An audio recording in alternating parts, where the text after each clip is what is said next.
सभी को जय मसीह की प्रभु यीशु के नाम से आप सभी को इस वीडियो में स्वागत करता हूं। आशा करता हूं कि आप सभी लोग अच्छे होंगे और मैं भी बहुत अच्छा हूं। तो चलिए इस वीडियो को अभी शुरू करते हैं। एक मुस्लिम परिवार की एक व्यक्ति ने कैसे प्रभु को अपने जीवन में ग्रहण किया, उस गवाही को हम इस वीडियो के माध्यम से जानेंगे। और आप लोग भी इस वीडियो को ज़्यादा से ज़्यादा शेयर कीजिए ताकि दूसरे लोग भी जान सकेंगे प्रभु कितना महान है, कितना सर्वशक्तिमान है। तो चलते हैं, इस वीडियो को अभी शुरू करते हैं, इस गवाही को अभी सुनते हैं। मसीह की धन्यवाद प्रभाकर जी, आपने मुझे मौका दिया कि मैं अपनी गवाही के द्वारा लोगों तक ये बात संदेश पहुंचा सकूं कि मेरे जीवन में कैसे परमेश्वर ने अद्भुत रीति से काम किया। जैसे आपने सवाल पूछा कि मसीह में आने से पहले मैं एक कट्टर मुसलमान घराने शेख परिवार में मेरा जन्म हुआ। मेरे पिताजी बम्बई के परेल वर्कशॉप में रेलवे में फोरमैन करके काम करते थे और हमारा बहुत बड़ा कुटुंब था। 6 मेरी बहनें और हम 4 भाई मिलके 10 बच्चे हम थे। जब मैं करीब 7 साल का था उसी वक्त पता चला मेरे पिताजी रेलवे से रिटायरमेंट हो चुके हैं और उनकी बहुत ज़्यादा तबीयत ख़राब हो गई थी। तो हमें ये लगता था, हम ये सोचते थे शायद हो सकता है इतना बड़ा कुटुंब है, अभी रिटायरमेंट हो गया है, कैसे घर का खर्च चलेगा, कैसे आगे की ज़िंदगी चलेगी। तो उसकी वजह से शायद बीमारी हो गई और हम लगातार उनका इलाज करते रहे। लेकिन धीरे धीरे हमको पता चला कि उनकी बीमारी ठीक ही नहीं हो रही थी।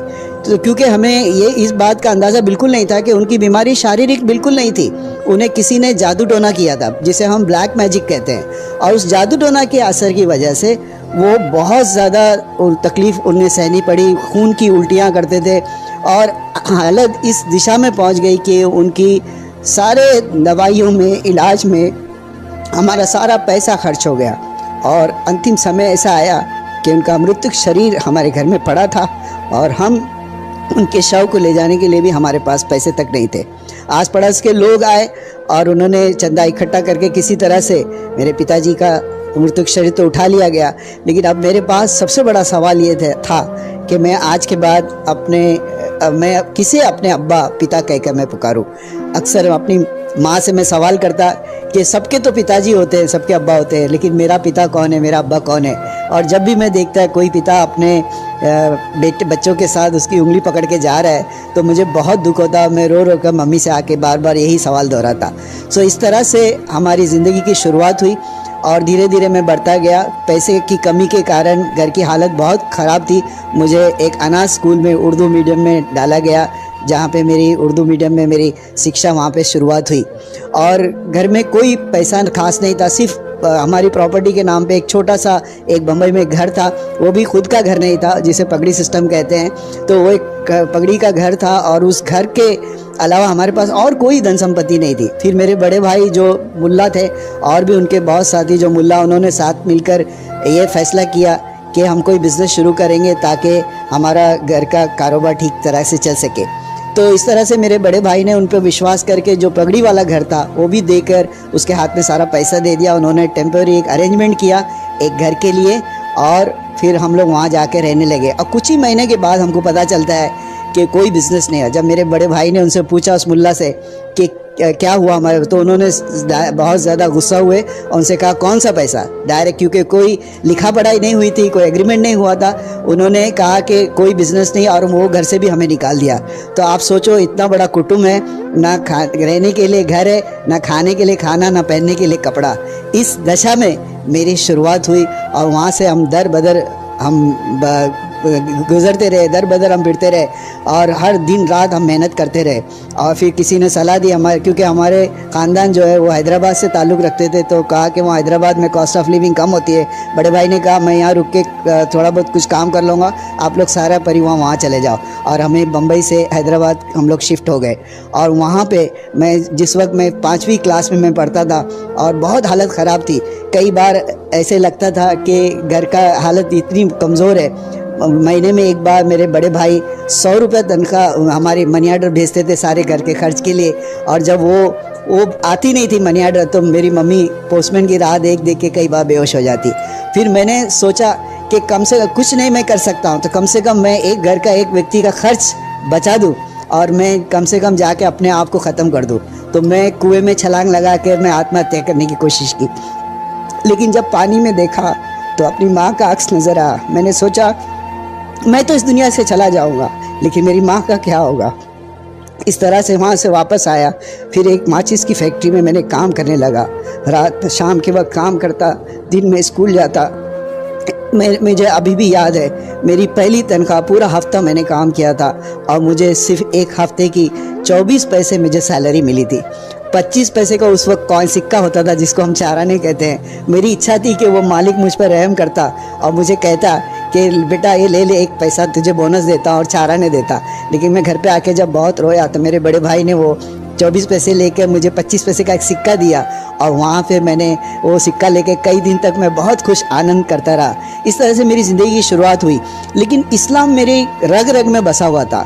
5 वक्त नमाज़ें पढ़ना, 30 दिन रोज़े रखना रमज़ान के महीने में, और इस्लाम जो भी कहता है, मुझे लगता था दुनिया में इस्लाम जैसा ऐसा कोई मज़हब नहीं, कोई धर्म नहीं है, और मैं इसी के अंदर मैं अपने जीवन को मैं आगे बढ़ाना चाहता था।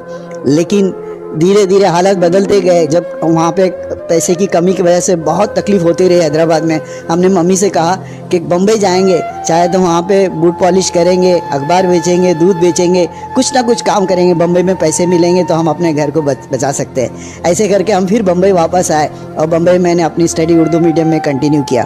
किसी तरह से एसएससी तक 10वीं क्लास तक मुझे उर्दू मीडियम में पढ़ने का मौका मिला और उसके बाद में मैं एक कंपनी ज्वाइन कर दिया। और वहाँ पे मेरी मुलाकात एक क्रिश्चियन स्त्री से होती है और मुझे लगता है कि अगर मैं इसे क्रिश्चियन लड़की को अगर मैं मुसलमान बनाता हूँ तो मैं दुनिया का सबसे अच्छा मैं काम में कर रहा हूँ। और ये काम होने के लिए मैंने किसी तरह से उसे कन्विंस किया और उसे इस्लाम के अंदर मैं लेके आया और उस मुसलमान तरीके से मैंने निकाह की। तो सर बहुत अच्छा लगा कि प्रभु में आने से पहले आपका जीवन किस तरीके से था। ये सारे बातें जब हम सुन रहे थे तो हमारे आँख में से आंसू आ रहे थे, क्योंकि बहुत दुख भरी कहानी है आपकी।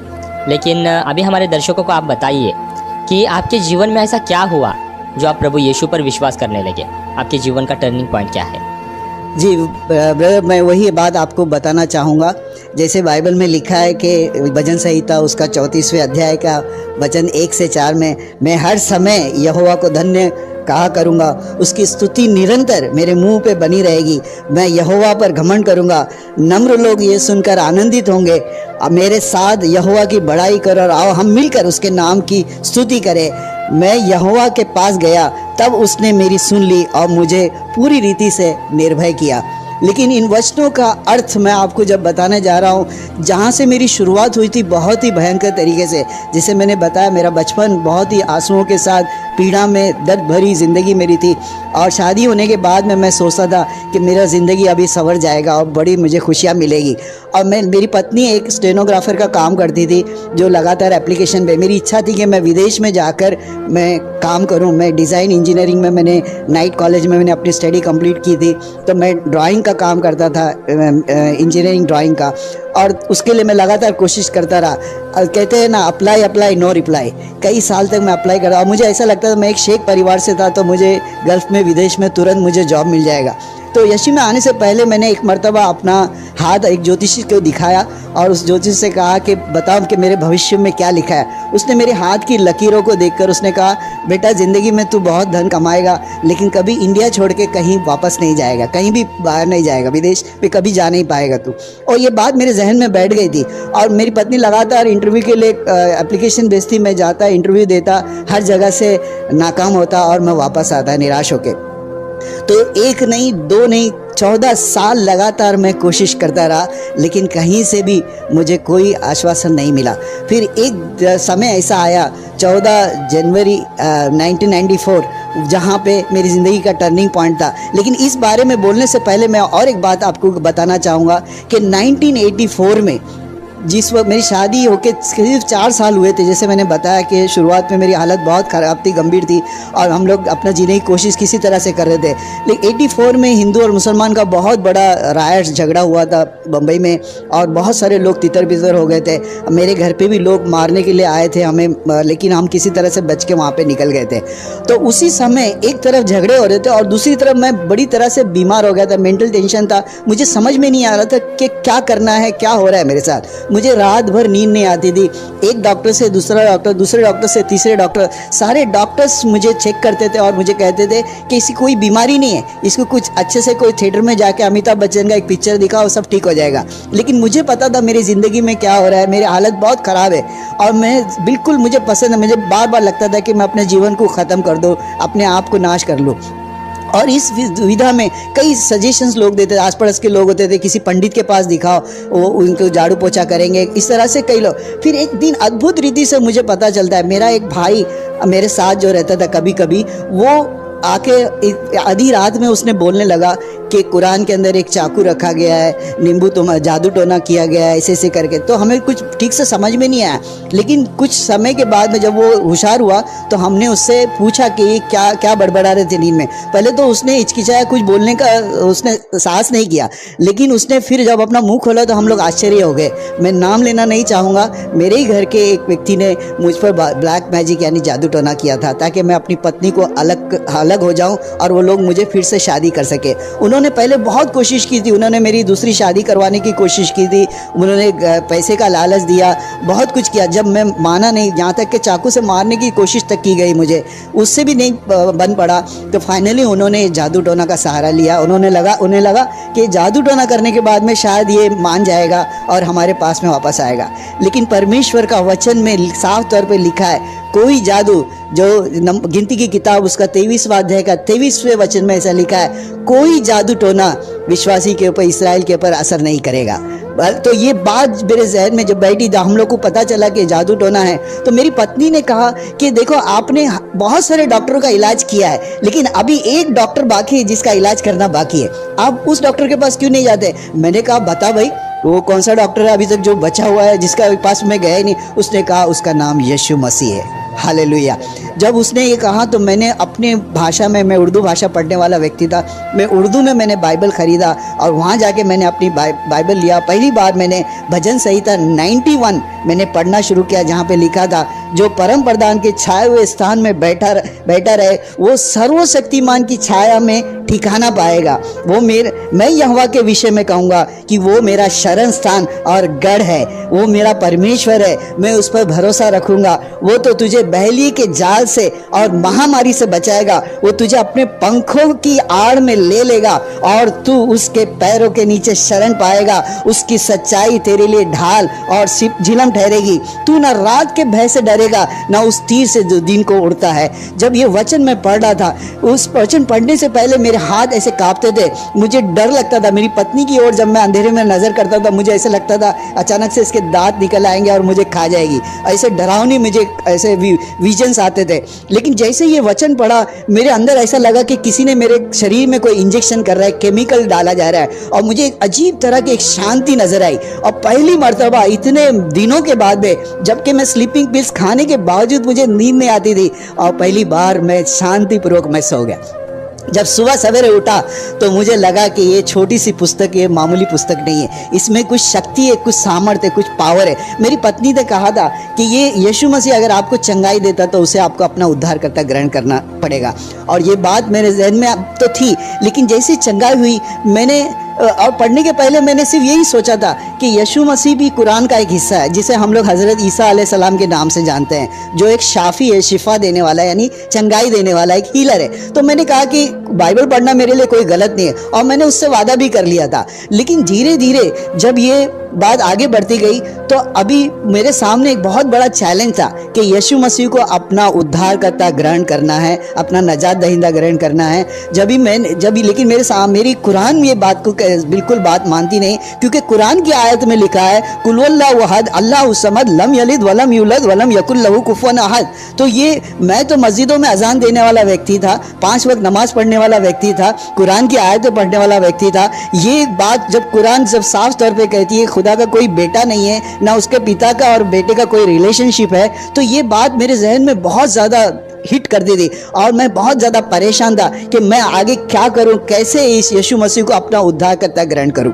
तो धीरे धीरे धीरे ये बात 84 में मैं बीमार हुआ, चंगाई हुई, और 84 से लेके 1988 तक 4 साल तक लगातार मैं स्ट्रगल करता रहा इस्लाम और क्रिश्चियनिटी के बीच में।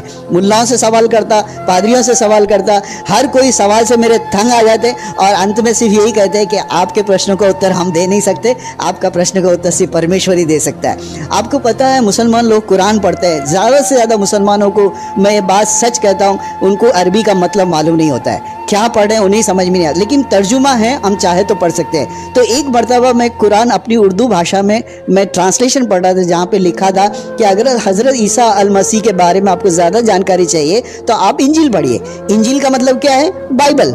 जब मैंने बाइबल खोल के मैंने देखी कि वहाँ जहाँ पे लिखा था प्रेरितों के काम उसका 4 अध्याय 12वें वचन में लिखा था, आसमान के नीचे और ज़मीन के ऊपर कोई दूसरा नाम नहीं है जो हमें उद्धार दे सके, नजात दे सके। और यूहन्ना रचित सुसमाचार उसका 14 अध्याय के 6 वचन में क्या लिखा है? मार्ग, सत्य और जीवन मैं ही हूँ। अक्सर लोग है ना ही शब्द को भूल जाते हैं, मैं मतलब और बहुत सारे हैं उसमें से एक ये नहीं, मैं ही, वही ही शब्द को कभी भूलना नहीं चाहिए। तो ये जैसे ये वचन मैंने पढ़ा, मेरा जहन खुल गया और मैंने अपना यीशु मसीह को अपना उद्धारकर्ता ग्रहण किया। और मुझे ये भी पता चला गीती की किताब में, जैसे मैंने शुरुआत में बताया 23 का 23 में लिखा है, निश्चय कोई मंत्र याकूब पर नहीं चल सकता और इस्राएल पर भावी कहना कोई अर्थ नहीं रखता, परंतु याकूब और इस्राएल के विषय में अब ये कहा जाएगा कि ईश्वर ने क्या ही विचित्र काम किया है। तो ये परमेश्वर ने मेरा जादू तो ना निकाल के मेरे जीवन को पूरी तरह से बदल दिया। अब उस वक्त और एक मेरे पास सामने मसला था, मैं उस वक्त घनसोली एरिया में रहता था, यहाँ पे दूर दूर तक कोई चर्च नहीं था, 10-12 किलोमीटर के आसपास कोई चर्च कलीसिया नहीं थी। तो मेरे बगल में एक मराठी व्यक्ति था, जिससे मैंने पूछा कि भाई आसपास कोई चर्च है या किसी पास्टर को जानते हैं? उसने कहा मैं तो नहीं जानता, लेकिन मेरी कंपनी में कुछ क्रिश्चियन लोग हैं, उनसे मैं पता करूँगा। तो इसलिए उसने एक फ़ोन नंबर दिया जो हमें फ्री मेथोडिस्ट चर्च बम्बई का अंधेरी में एक पास्टर विलियम जॉन करके थे, उनका नंबर मिला और उन्होंने कहा कि ये नंबर पे आप कॉल करो, आप उनसे क्रिश्चियनिटी के बारे में बात कर सकते हैं। तो मैंने पास्टर जी को फ़ोन लगा विलियम जॉन को और उनसे कहा मेरा नाम मोहम्मद अयूब मोहम्मद कादर शेख है, मुझे बपतिस्मा लेना है। वो पास्टर जी एकदम से हैरान हो गए, कौन सा टेररिस्ट आ गए नया, बहुत परेशान हो गए। तो भी मैंने कहा आप चिंता ना करो पास्टर जी, मैं यीशु मसीह के बारे में मैं जानता हूँ, मुझे बपतिस्मा है। उन्होंने कहा ऐसी बात नहीं है, आप आओ मैं आपको बताऊंगा और उसके बाद में बपतिस्मा के बारे में हम लोग बात करेंगे।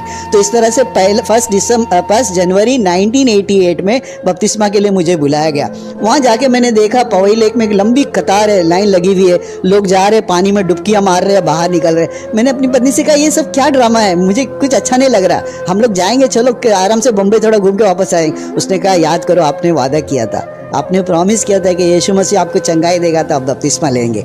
तो इस तरह से मैंने कहा चलो ये विधि भी पूरी कर लेते। तो जिस वक्त ये मोहम्मद पानी में जा रहा था तब तो मोहम्मद था, लेकिन बाहर निकलते ही माइकल बन गया। Hallelujah, praise the Lord. और उसके बाद से शांति मेरे जीवन में अद्भुत रीति से काम करना शुरू किया, एक आत्मविश्वास मेरे अंदर आया, मेरी हेल्थ अच्छी होती गई। तब तक हमारी पहली बेटी हो चुकी थी जिसका नाम हमने शबाना रखा था। 1980 में हमारी शादी हुई थी, 81 में मेरी पहली बेटी हुई, उसका नाम हमने शबाना रखा था। और हमारे जीवन इस्लामिक तरीके से फिर निकल कर हमने उसका दूसरा बाद में यीशु में आने के बाद में उसका नाम हमने मेरी कर दिया, मेरी माइकल के नाम से अभी वो जानी जाती है। फिर 1988 में जनवरी में मेरा बपतिस्मा हुआ और 88 में जिस सितंबर में मेरी दूसरी बेटी पैदा हुई जिसका नाम हमने सारा माइकल रखा। वो तो क्रिश्चियन घराने में पैदा हुई। तीसरी बेटी बाद में उसका नाम रेबेका है। अभी ये तो दोनों बेटियां हैं, मेरी माइकल है वो अभी आयरलैंड में नर्स का काम कर रही है। दूसरी बेटी सारा है वो ऑस्ट्रेलिया में सेटल है, वो भी नर्स का काम कर रही है। तीसरी बेटी रेबेका है जो कि अभी एक IPC के पास्टर से शादी किया और फुल टाइम मिनिस्ट्री में पास्टर अम्मा बन के विशाखापट्टनम में सेवकाई कर रही। तो खैर यहाँ पे मैं और एक खास बात आपको बताना चाहूँगा। जैसे मैंने शुरुआत में आपको 2 बातें बताई, एक तो मेरी लाइफ की पहली इनकम थी 24 पैसा, और दूसरी बात एक ज्योतिषी ने मुझे बताया था कि मुझे कहीं विदेश में जॉब नहीं मिलेगा। तो मैं अप्लाई करते करते इस तरह से थक गया था कि कहीं फिर ऐसा होने लगा कि एक मरतबा मैं इंटरव्यू के लिए जाता ही नहीं था और वापस आके वो अपनी पत्नी को झूठ बोलता था कि जाके आ। और आपको पता है पत्नियां अपने पति का झूठ पकड़ने में बहुत एक्सपर्ट होती है। तो जैसे वो देखती मुझे पहचान लेती और बोलती कि आपने आज झूठ बोला है। और मैं क्योंकि तंग आ चुका था। फिर एक समय ऐसा आया 24 दिसंबर 1994, जब मेरी और मेरी पत्नी का क्रिसमस का दिन था, दिन भर झगड़ा हुआ। उसने कहा कि आप बहुत निकम्मे हो, आप किसी काम के नहीं हो, आपसे कुछ भी नहीं होने वाला। ऐसे करके उसने मुझसे झगड़ा किया। और मैंने कहा, जब भी फिर ये बातें हुई तो मैं भी बहुत दुखी हुआ। क्रिसमस का दिन आपको पता है ज़्यादातर लोग जश्न मनाते हैं, लेकिन उस दिन हमारे यहाँ उपवास प्रार्थना थी। सारा दिन हम लोग झगड़ते रहे और शाम के वक्त मैं अपने घुटनों के बल अपने कमरे में अपने आप को बंद कर दिया और वहाँ जाके घुटने टेक कर मैंने रो रो के परमेश्वर से प्रार्थना की। मैंने कहा, प्रभु देख, ये ज्योतिष कहता है कि तेरे हाथ की जो लकीरें हैं उसके डिज़ाइन के मुताबिक तू कभी इंडिया के बाहर नहीं जाएगा। मैंने कहा, प्रभु तूने मुझे प्रोफेशन दिया है ड्राइंग का, मेरी मर्ज़ी है जहाँ मैं ड्राइंग लाइन रेखा खींचूँ और मैं ड्राइंग अपनी मर्ज़ी से बनाऊँ। मैं ये बात को मानता हूँ, अगर ज्योतिष मेरे हाथ के डिज़ाइन देखकर मेरा भविष्य बताता है, लेकिन ये डिज़ाइन बनाने वाला तो ज्योतिष नहीं है, वो तो तू है। डिज़ाइनर कौन है? डिज़ाइनर तो तू है, परमेश्वर। तो मैंने परमेश्वर से कहा, प्रभु अगर तू सच्चा परमेश्वर है तो मेरा डायरेक्शन चेंज कर, मेरा हाथ की रेखा चेंज कर। ये बात बोलकर मैं वहाँ से आया और रूम के बाहर आके मैंने अपनी पत्नी से कहा, अगले क्रिसमस को मैं तेरे साथ नहीं रहूँगा और तू रो रो के मुझे याद करेगी। ऐसा मैंने चैलेंज देके बाहर आया। डिसंबर 25, 1994 की बात कर रहा हूँ। उसी जनवरी के पहले हफ्ते में 1995 में मुझे कुवैत के लिए एक कॉल आया। आपको पता है उसी वक्त बहुत बड़ा युद्ध हुआ था कुवैत और इराक का, और वहाँ पे बहुत सारे जो इराकियों ने कुवैत के बहुत सारे ऑयल फील्ड डिस्ट्रॉय की, जिसकी ड्राइंग बनाने के उनके बहुत सारे डिज़ाइनर चाहिए था। तो उसके लिए कॉल आया और मेरा सिलेक्शन हुआ। मैं खुशी खुशी आके अपनी पत्नी को बताया मेरा सिलेक्शन हुआ। तो मेरी पत्नी ने कहा, नहीं फिर हमेशा की तरह आप झूठ बोल रहे हैं। मैंने कहा, नहीं, इस बात मैं सच बोल रहा हूँ। और वीज़ा आने के प्रोसेस में 2-3 महीने लगे। 18 मार्च 1995 को कुवैत के लिए मेरी वीज़ा आई और मैं वहीं पे उसी दिन मैं कुवैत चला गया। तो जाने के पहले मैं पास्टर जी को बोला कि मुझे ऐसे कुवैत से कॉल आया है और मैं वहाँ पे जा रहा हूँ। पास्टर जी ने कहा, आप एक मुसलमान घर में पैदा हुए थे, आप मस्जिदों में नमाज़ पढ़ते थे, वहाँ जाके वापस अल्लाह अकबर शुरू कर देंगे, आप इस्लामिक देश में जा रहे हो। मैंने कहा, पास्टर जी जो परमेश्वर इंडिया के ऊपर रूल करता है, क्या वो परमेश्वर कुवैत पर रूल नहीं करता? हमारा परमेश्वर इंटरनेशनल परमेश्वर है। ऐसे करके मैंने पास्टर जी को बोला और वहाँ मेरे कुवैत में मेरा असाइनमेंट हुआ और प्रभु की दया से वहाँ जाकर मुझे इतना ज़्यादा आत्मिक उन्नति करने का मौका मिला। वहाँ पे अच्छी अच्छी कलीसियाएँ मिली गल्फ़ में, और वहीं पे मेरी पूरी सिस्टमेटिक बाइबल स्टडीज़ हुई। वहाँ पे मैं इवेंजलिज्म मैंने शुरू किया, गवाही देना शुरू किया, और प्रभु की दया से मैं एक के बाद करके मैं वहाँ पे आगे बढ़ता गया। और आज प्रभु की दया से प्रभु की सेवकाई में मैं आगे बढ़ रहा हूँ। तो देखा दोस्तों आपने कि सर ने किस तरीके से उनकी गवाही आप हमारे साथ, हम सबके साथ उन्होंने शेयर किया, और काफ़ी अच्छा लग रहा था क्योंकि वो एक मुस्लिम परिवार से होकर प्रभु में किस तरीके से वो आगे बढ़ रहे थे और कदम कदम पे प्रभु यीशु उनके साथ में था। आइए सर के लिए हम लोग एक दूसरा सवाल पूछते हैं। तो सर हमारे दर्शकों को बताइए कि आप प्रभु में बढ़ते वक्त आपके कुछ ऐसे अनुभव या फिर ऐसे कुछ प्रभु ने आपके जीवन में किए हुए चमत्कार या फिर कुछ ऐसे बातें जो असंभव को प्रभु संभव करता है, ये सारे थोड़ा सा अनुभव और थोड़ा सा शेयर कीजिए। जी बिल्कुल प्रभाकर भाई, मैं आपसे बात शेयर करना चाहूँगा कि हमारा परमेश्वर अद्भुत और चमत्कारी काम करने वाला परमेश्वर है। और मैंने जैसे आपको सबसे पहली बात तो मैंने बताया कि किस अद्भुत रीति से जहाँ पे मैं मरने पर था, मैं कोई डॉक्टर मेरा इलाज कर नहीं पाए, वहाँ पे एक जादू टोना के असर से परमेश्वर ने मुझे बचाया। वचन पढ़ने के द्वारा मुझे चंगाई दी और बहुत ज़्यादा आशीषें भी दी।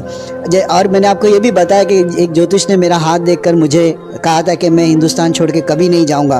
पर प्रभु ने मुझे बड़े अच्छे तरीके से कुवैत में लेके गया और उसके बाद में मैं ओमान में काम किया, और 22 साल, 1-2 नहीं 22 साल परमेश्वर ने मुझे गल्फ़ में काम करने का मौका दिया। और मेरी अंतिम जो सैलरी मुझे परमेश्वर ने दिया था, मैं बात खास तौर से बताना चाहता हूँ, 2,40,000 रुपये मेरी मंथली सैलरी मुझे मिलती थी। आप सोचो मेरी पहली इनकम 24 पैसे थी। अभी 24 पैसे और 2,40,000 में कितने ज़ीरो, शायद आप लोगों को कैलकुलेटर लगेगा।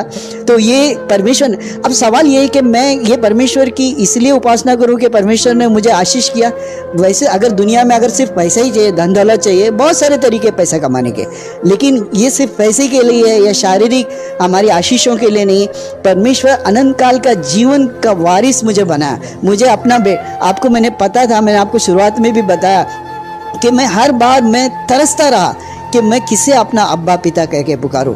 जब भी मैं देखता किसी बच्चे को अपने पिता के साथ जाते हुए, तो वो मेरी आंखें हमेशा भर आती। एक दिन मैं ओमान में आराधना में कर रहा था और उस वक्त मुझे यीशु मसीह का दर्शन हुआ, जहाँ पे यीशु मसीह ने मुझे गले लगा, उससे कहा कि तू मेरा बेटा है। और उस यीशु मसीह का दर्शन पाकर मेरे जीवन का जो दुख था, अपना पिता किसे कहकर बुलाऊं, उस वक्त मेरा दुख वहाँ पे दूर हुआ। मेरा अगर शारीरिक पिता जिंदा भी होता तो शायद मेरे लिए इतना कुछ कर नहीं पाता जितना मेरे आसमानी बाप ने किया। मेरे बचपन में मैं ऐसी जगह में बम्बई में रहा जहाँ पे कमर तक पानी रहता था बरसात में, आसपास कीड़े, ऐसे गंदी नाली के कीड़े। उन कीड़ों की तरफ जब मैं नज़र करता था तो मैं देखता था कि इस कीड़े में, बुलबुलाते हुए कीड़े में और मुझ में क्या फ़र्क है। एक अनजान सी ज़िंदगी वो गंदे नाली के कीड़े में पड़ा है, वैसे ही मैं भी मर जाऊंगा। लेकिन वो परमेश्वर ने उस गंदी नाली के कीड़े से उठाकर मुझे एक अद्भुत रीति से ओमान और कुवैत में भेजा और अन्य जातियों के बीच में भी गवाही के रूप में खड़ा किया मुझे। इस परमेश्वर का मैं धन्यवाद करता हूँ। एक समय का और भी एक अनुभव मैं आपके सामने बताना चाहता हूँ। एक मरतबा मैं रेलवे लाइन पे बम्बई, यहाँ पे जिस वक्त शुरुआत में थाना में ब्रिज नहीं था, तो हम लोग चल के ट्रेन के रेलवे ट्रैक से, कलवा से लेकर थाना तक रेलवे ट्रैक पे चल के जाते थे। वहाँ पे एक क्रीक ब्रिज है, आपको पता है। क्रीक ब्रिज के अंदर दो पटरियों के बीच में एक लोहे की एक पटरी होती है, लंबी फल्ली होती है, जिसके ऊपर चल के हम जाते हैं। लेकिन वहाँ पे नहीं थी, सिर्फ वो लकड़ी के ऐसे आड़ी फल्लियाँ थी। तो मैं पैर जमा कर किसी तरह से जा रहा था और वो मैं ब्रिज का आधा हिस्सा मैंने कवर किया, पता चला सामने से एक तेज़ ट्रेन आ रही है। अभी आप सोचिए सिचुएशन, कोई मैं फिल्म का सीन आपके सामने नहीं बता रहा हूँ, मेरी ज़िंदगी की हकीकत है। सामने से ट्रेन आ रही है, पीछे मुड़ के देखा कि इतना डिस्टेंस नहीं है मैं भाग के अपनी जान बचा सकूँ। मेरी दाएं और बाएं तरफ पूरी खाड़ी है, अगर मैं एक कदम भी मैं गलत उठाता हूँ तो सीधा खाड़ी के अंदर नीचे गिरता हूँ। मैंने कुछ समझ में नहीं आ रहा था कि प्रभु मैं क्या करूँ। अंदर से एक आवाज़ आई कि भाग, आगे ही भाग। मैं आगे भागता रहा। मैं ये भी नहीं देखा कि दो जो फलियों के बीच में पटरी के अंदर रहती है नीचे, उसमें से मेरा पैर फंस जाएगा कहीं। मैं बस भागता रहा, कैसे भागा मुझे भी पता नहीं। मैं जस्ट भाग के पटरी के बाहर निकला और ट्रेन वहाँ से उसी सेकंड पास हुई। आसपास के लोग भीड़ जमा हो गए, उन्होंने सोचा कि इसके टुकड़े भी गिनना मुश्किल होगा, अभी इतनी तेज़ रफ्तार से ट्रेन गई थी। लेकिन प्रभु ने उस अद्भुत रीति से मुझे बचाया। फिर एक बार कंपनी में मैं काम करने के लिए जा रहा था, जहाँ पे शटडाउन के पीरियड में हाई वोल्टेज जो करंट की जो रहती है पैनल्स होती है, इलेक्ट्रिकल पैनल्स, उस पैनल के बीच में मैं चेकअप करके जा रहा था। क्योंकि जब भी लाइव पैनल होती है उसके नज़दीक भी आप नहीं जा सकते। आपको पता है इतना डिस्टेंस के ऊपर भी अगर हम स्क्रू ड्राइवर रखेंगे तो उसका जो फ्लेम है ना हमको नज़र आ सकता है, इतना हाई वोल्टेज होता है। तो उस जगह पे मैं हाथ ऐसे छूने जा रहा था, जस्ट पीछे से आवाज़ आई कि मत छूना। और बाद में दूसरा व्यक्ति आया, उसने कहा क्या कर रहे हैं, ये लाइव पैनल है। अगर मैं एक सेकंड का अगर फ़र्क होता तो वहाँ पे मेरी ज़िंदगी का खात्मा हो जाता। तो ये परमेश्वर ने एक मर्तबा नहीं, दो मर्तबा नहीं, कई तरीक़ों से मुझे बचाया। एक जब भी मैंने शुरुआत में मैंने बताया था कि हैदराबाद में हम लोग गए, वहाँ पे सोचा था कि वहाँ जाके हम लोग ज़िंदगी गुजारेंगे। एक एक करके घर के हमारे सामान बिकते गए और एक समय ऐसा भी आया, मैंने अपनी मम्मी से पूछा, मम्मी मुझे खाने के लिए खाना तो बहुत भूख लगी है।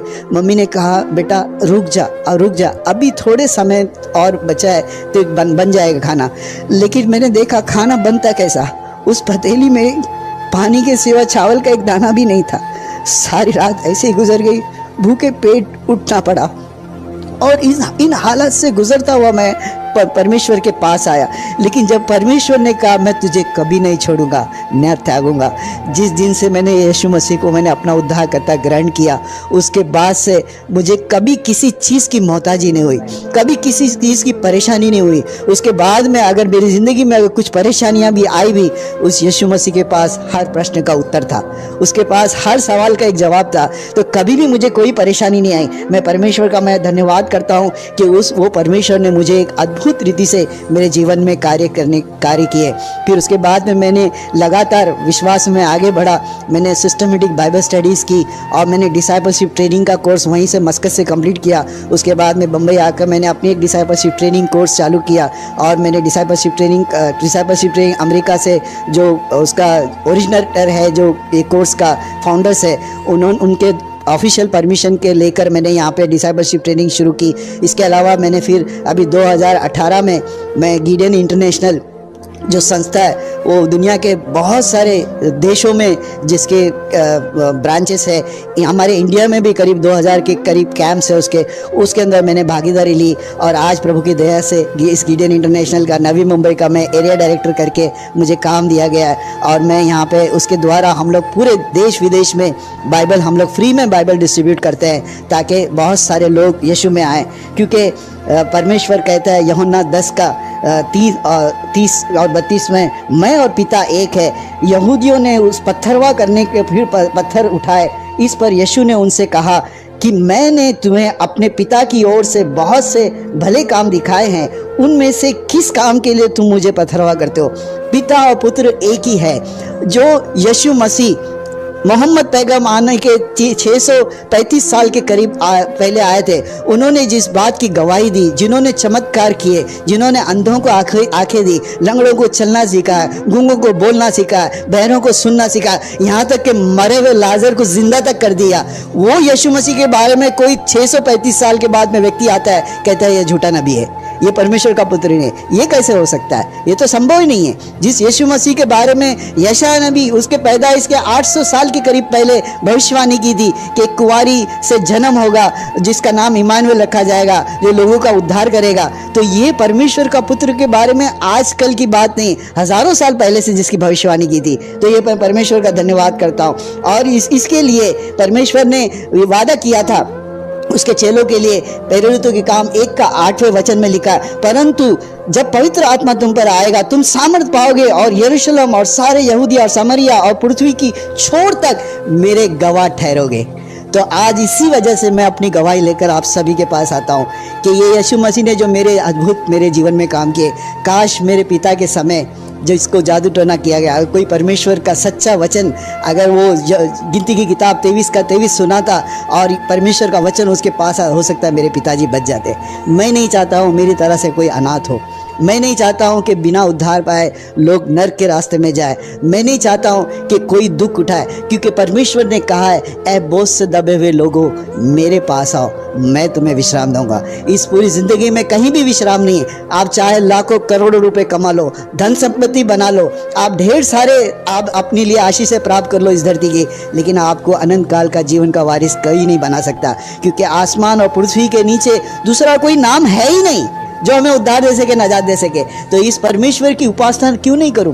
क्यों नहीं इस परमेश्वर की निरंतर मैं स्तुति करते रहूं? क्यों नहीं लोगों तक मैं अपनी गवाही लोगों तक पहुंचा सकूं? आज मैं परमेश्वर का धन्यवाद करता हूं कि इस माध्यम से जो लोग भी मुझे सुन रहे हैं वो लोग इस यीशु मसीह पर विश्वास करें। कि आपके जीवन में ऐसा कोई प्रश्न है जिसका उत्तर अभी तक आपको मिला नहीं है? कि आपके जीवन में ऐसी कोई बीमारी है जिसका इलाज डॉक्टर ने कहा कि हो नहीं सकता? कि आपके जीवन में ऐसा कोई कठिन परिस्थिति है जिसको सब लोगों ने कहा कि असंभव है? हमारा परमेश्वर असंभव को संभव करने वाला परमेश्वर। मैं परमेश्वर का धन्यवाद देता हूँ कि इस गवाही के द्वारा प्रभु ने आपके विश्वास को जरूर दृढ़ किया है।